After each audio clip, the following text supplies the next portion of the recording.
Hello, good morning mga madam ko, sir. Magluluto po ako ng tinolang manok. Ayun po, naglagay na po ako ng mantika. Sunod ko na po ay luya. Ayun po, inuna ko po yung luya kasi parang mas mabango, mas matanggal yung lansa ng manok. Sunod po ay bawang. Tapos, lagyan na rin po natin yung sibuyas.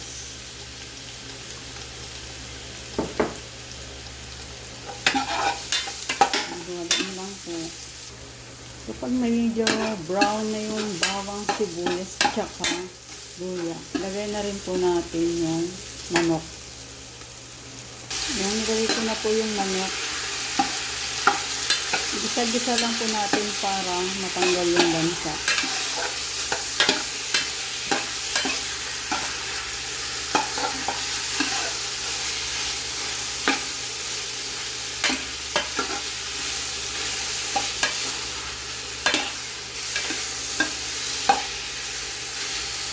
Tapos, lagyan na po natin ng tubig.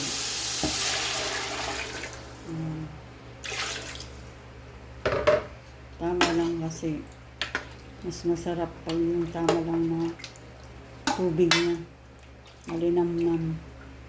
Tapos, takpan na po natin. Takpan na po natin. Mga ilang minuto po yan, luto na po kaagad. Tignan po natin kung kumukulo na. Ayan, medyo kumukulo na po siya mga madam.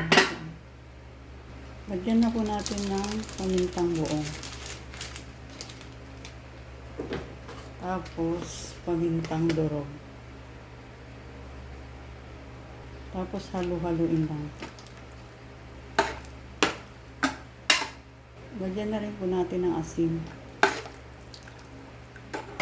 Tapos, nor. Kung naglagay ka na ng nor, masarap na po yan. Pwede ka na maglagay ng betchin o magic sarap. Kasi sa nor pa lang, malasa na po siya.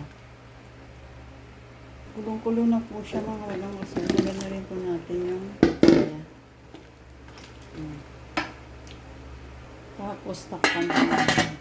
Mga ilang minuto po yan, luto na po. Tapos, lagayin na po natin yung dahon ng sili, tsaka yung siling manghang. Buksan po natin, tapos lagay po natin yung sili. Sili na manghang.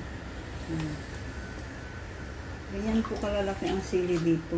Malalaki. Pero manghang po yan mga kamagamsa.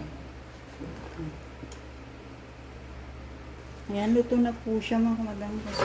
Lagay na po natin yung dahon ng sili. Sili tsaka alubati. Kinuha ko lang po sa tanim ko yan. Kasi medyo marami naman na. Tinalbusan ko lang po.